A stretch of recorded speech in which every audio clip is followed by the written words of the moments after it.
Magandang araw mga ka-aerial defense, may ibabahagi na naman ako sa inyo dahil ngayong araw na ito ay may bagay tayong pag-uusapan. Pentagon Military Chief suportado ang Pilipinas, kapag na-invoke ang Mutual Defense Treaty dahil sa China. Pero bago tayo magpatuloy, wag mo muna kalimutan mag-like, share, and subscribe. Paki-follow at like muna ng aming page na nasa description na ang link. Nakipagpulong sa telepono si Department of National Secretary Gilberto Teodoro Jr. kay United States Defense Secretary Lloyd Austin, kasunod ng pinakahuling insidente ng panggigipit ng mga barko ng China Coast Guard sa mga barko ng Pilipinas sa West Philippine Sea. Ayon sa US Embassy in Manila, dito ay muling pinagtibay ng Estados Unidos ang pagsuporta nito sa ating bansa sa pagtatanggol ng sovereign rights at jurisdiksyon ng Pilipinas sa naturang pinag-aagawang teritoryo. Kasabay nito ay muli rin binigyang diin ng Amerika ang Mutual Defense Treaty sa pagitan ng Pilipinas at Estados Unidos na sumasaklaw sa hukbong sandatahan, public vessels, aircraft, Coast Guard at iba pa ng dalawang bansa. Bahagi nila ito ng pagpapaigting pa ng Amerika sa kanilang ironclad commitment sa Pilipinas, matapos ang ginawang dangerous obstruction ng CCG at Chinese maritime militias sa resupply mission ng Pilipinas. Matatandaan na una nang kinundina ng iba pang mga bansa ang naturang mga aksyon ng China sa West Philippine Sea, na nagresulta naman ng pagtatamo ng matinding pinsala sa resupply boat na ang May 4, at malubhang sugat naman sa 3 tauhan ng Pilipinas na lula nito. Muling pinagtibay ni United States Defense Secretary Lloyd Austin ang suporta ng Amerika sa Pilipinas kasunod ng panibagong agresyon ng China sa West Philippine Sea. Binigyang diin ni Secretary Austin na kaisa ng Pilipinas ang Amerika sa pagdepensa sa sovereign rights at jurisdiksyon nito. Sa pakikipag-usap ng US official sa telepono kay Philippines Defense Secretary Gilbert Teodoro Jr., tinalakay din ng dalawang opisyal ang kahalagahan ng pagpreserba sa karapatan ng lahat ng mga bansa na maglayag, magpalipad at mag-operate ng ligtas at responsable saan man na pinapahintulutan sa ilalim ng international law. Maliban pa dito, nagkasundo din ang dalawang opisyal na palakasin pa ang bilateral at multilateral cooperation kasama ang like-minded partners sa West Philippine Sea, at nangakong papataasin pa ang bilang ng bilateral initiatives para sa information sharing, interoperability at capability enhancement para sa Armed Forces of the Philippines. Binigyang diin pa ni Secretary Austin ang 1951 Mutual Defense Treaty sa pagitan ng dalawang bansa na magbibigay ng mutual defense sa parehong bansa sakaling magkaroon ng armadong pag-atake. Una nang sinabi ni Pangulong Ferdinand Marcos Jr. na maaaring ma-invoke ang MDT kapag ang bansa ay nahaharap sa existential threat, ang pahayag ni Pangulong Ferdinand Marcos Jr. noong Huwebes Santo, habang nangako siya ng isang proporsyonal na hakbang laban sa Chinese Coast Guard at Chinese Maritime Militia. Isang kamakailang pag-atake ng water cannon mula sa CCG sa West Philippine Sea ang nasugatan ng 3 Filipino sailors. Nakipag-usap ang Commander-in-Chief sa mga opisyal ng seguridad at depensa ng bansa, na nagsumite ng kanilang mga rekomendasyon, kinonsulta na rin ang mga internasyonal na kaalyado sa usapin. Dagdag niya, habang hindi tinukoy ng Pangulo kung sino ang mga kaalyado na ito, nakipagpulong siya sa ilang mga internasyonal na lider noong Marso lamang. Nakipag-usap si Marcos kay US Secretary of State Anthony Blinken, na muling pinagtibay ang pangako ng US sa pagtatanggol ng Pilipinas. Isang US congressional delegation din ang bumisita kamakailan kay Marcos. Marami pang bansa ang kumundena sa ginawa ng China sa West Philippine Sea at marami din na bansa ang handang tumulong sa Pilipinas laban sa China.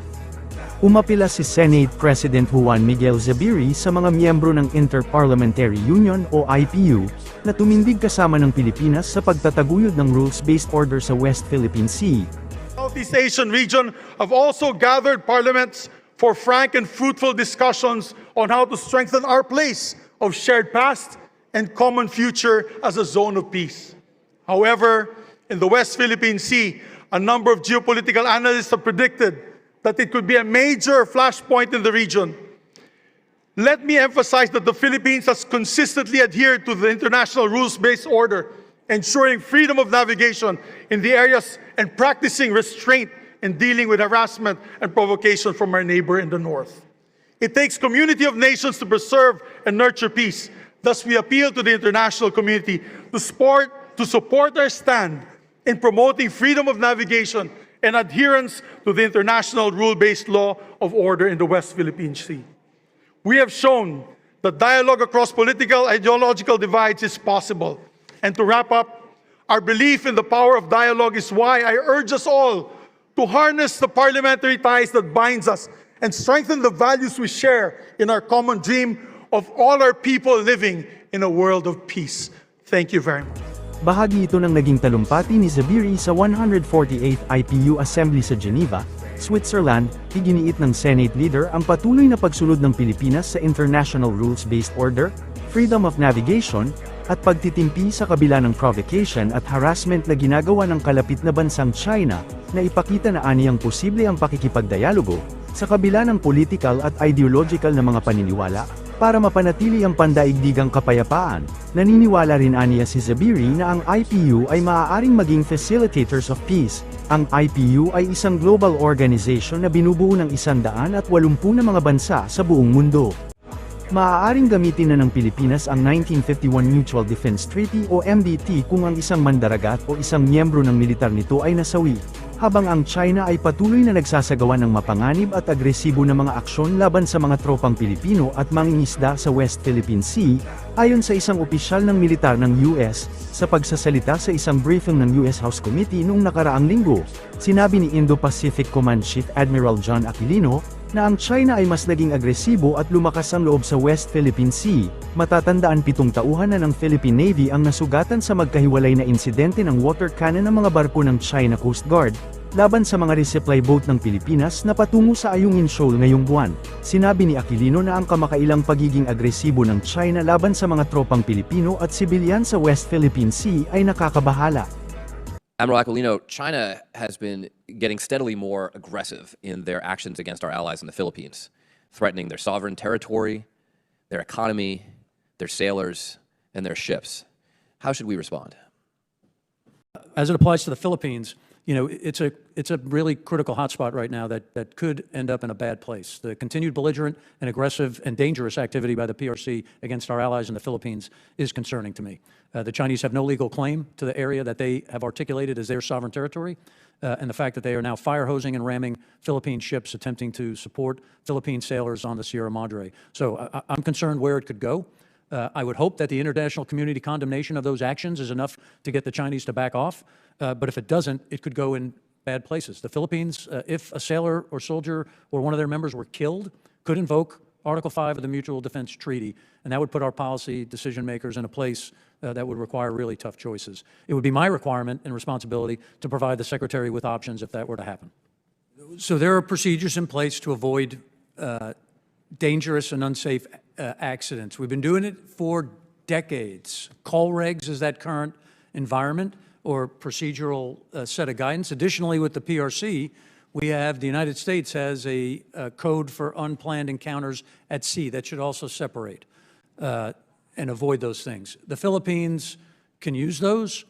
They have communicated with the PRC, yet the PRC continues to execute this belligerent, dangerous, and aggressive activity to prevent Filipino fishermen from executing their rights inside of their exclusive economic zone at Scarborough Shoal. And they have also prevented the resupply of the Philippine forces on Sierra Madre at Second Thomas Shoal.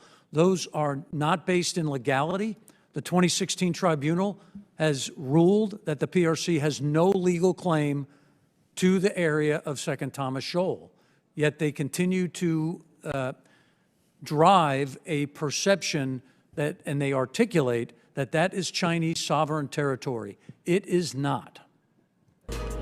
Nagbabala siya na ang Pilipinas ay isang kritikal na hotspot na lugar sa ngayon na maaaring mauwi sa isang hindi magandang lugar dahil sa mga iligal na aksyon ng China sa West Philippine Sea.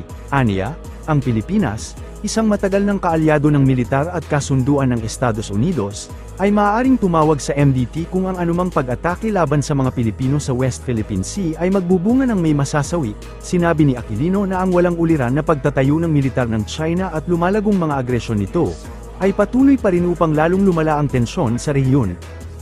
Where do you assess that we have the strongest advantage over our potential adversaries in developing those allies and partnerships in the region, some of which have really atrophied over the years? And how do you think about what we need to do from the administration perspective, but also from the congressional perspective, to strengthen those allied relationships and ensure that when Xi Jinping looks out at the Pacific, he sees a lot of allies and not just the United States of America? Thank you, Congressman. A really important question, and I think the fact of the matter is that today our most important alliances and partnerships are stronger than they have ever been. So if your question is where are our strong points, they are in the Republic of Korea, Japan, Philippines, Australia, India, and among other partners in ASEAN as it relates to the Indo-Pacific. I think in terms of what can we do to make them stronger, we have bilateral agendas with all of these countries where we are working with them, strengthening their capabilities, advancing our roles, missions, and capabilities, expanding our posture opportunities, as we talked about earlier. And one of the most important and innovative elements of our strategy in the region is the degree to which we're starting to knit these together. So we've seen unprecedented cooperation between the United States, the ROK, and Japan. We're seeing unprecedented cooperation between the United States, Japan, and Australia, where they have designed their own access agreements, and we have now seen F-35s from both countries visit each other. We're working on the Quad. We're integrating the Philippines into these structures. So it's not just an individual hub-and-spoke model, but a set and constellation of partnerships that really strengthens them. Para sa mas madaming update tungkol sa ating defense, abangan lamang ang aking mga bagong video. Para naman sa mga gusto magpa-shoutout, mag-comment lamang po at share, paki-follow at like muna ng aming page na nasa description na ang link. Huwag mo na rin kalimutan mag-like, share, and subscribe. Pindutin mo na rin ang bell para updated kayo sa aking mga video. Maraming salamat po.